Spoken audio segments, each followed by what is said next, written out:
Alright. No more funny business, you guys. No more funny business.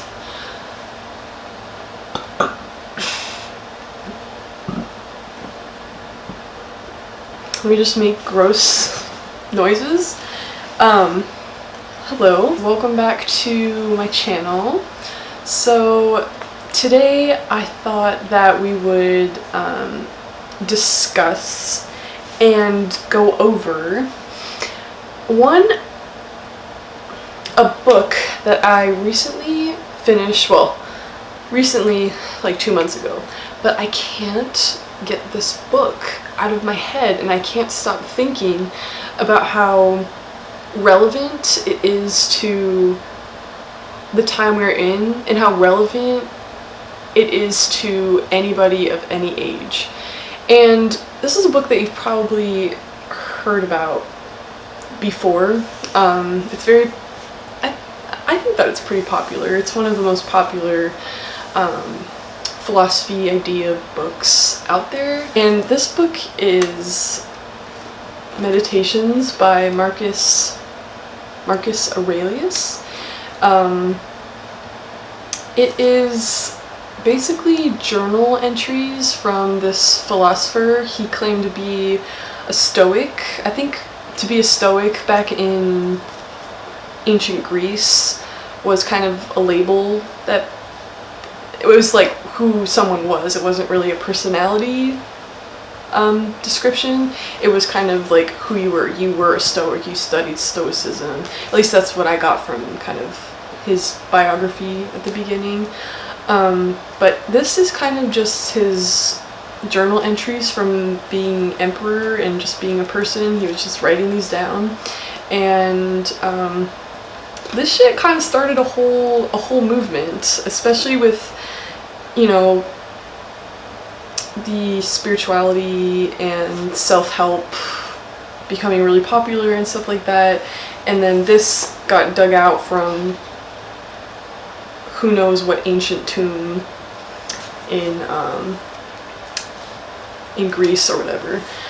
But even as old as this dates back to, I think that it's probably one of the most important books to read, and here's why. Although it is very old, it is extremely easy to read. The concepts are so simple. Basically, the basic core, what this guy is saying, is that everything returns to dust in the end.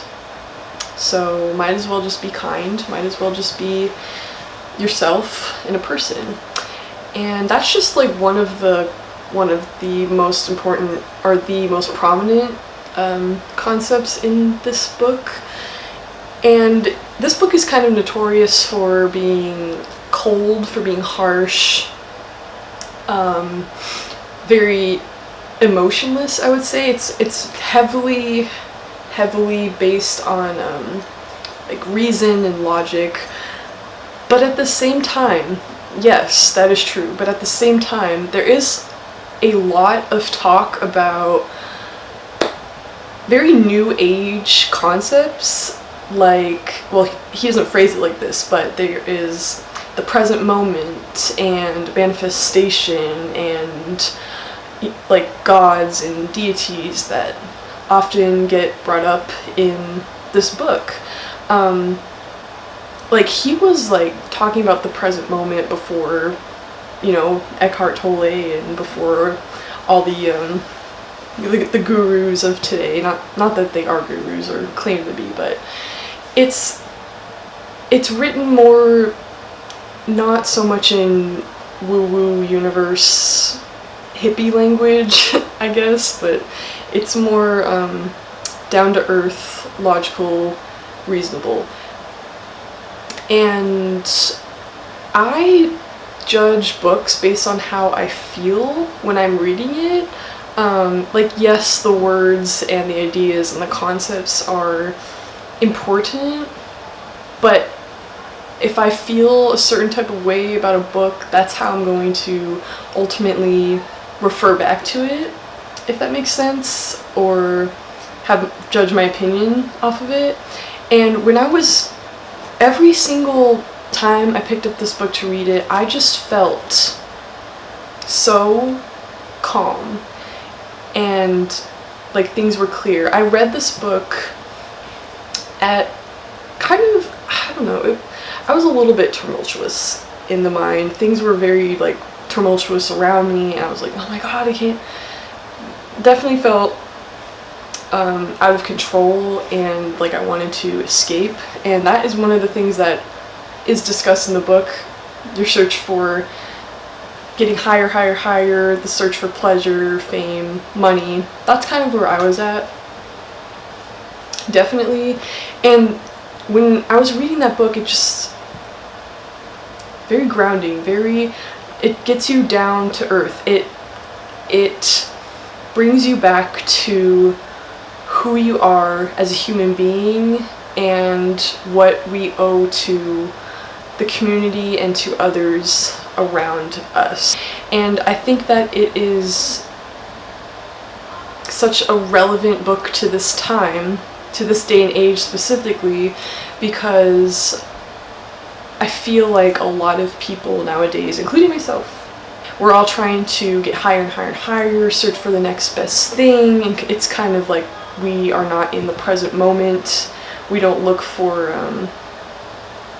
or we're always looking out and not really what's in front of us and slowing down. And this book really just brings you back to your core. And I would really, if you are interested in philosophy at all too, I would recommend this book as a beginner book for philosophy, because it is so simple and gets you pondering. It really gets you thinking, gets the gears turning, and it's not as complex as, say, I don't know, Aristotle or Socrates, or because I feel like those books are kind of very heavily worded, and they're still kind of, they're very academic. But this book combines spirituality, I feel, with philosophy as well. Since it combines spirituality with logical, philosophical concepts, I feel like it's just overall a great book for getting the gears turning a little bit, having a little bit more faith in humanity, having more faith in yourself, even though it is kind of cold and harsh, which I didn't really get. Everyone was like, this is such a harsh book, but it's not really harsh at all. It's not, I wouldn't even say it's tough love. It's just, it's more connecting than anything, and makes you feel empowered and in your power, I would say. So definitely check it out. Really simple and easy read, and let me know if you guys have any recommendations for books like this too, because ever since I read this book, I just can't stop thinking about it, and it's probably has to be one of my favorites. So I hope you guys enjoyed. I know this was a quick one, but yeah, like and subscribe, and I'll see you next time. Jessie Cat moment! Woo! Woohoo! Woo! Yeah! Yeah, okay.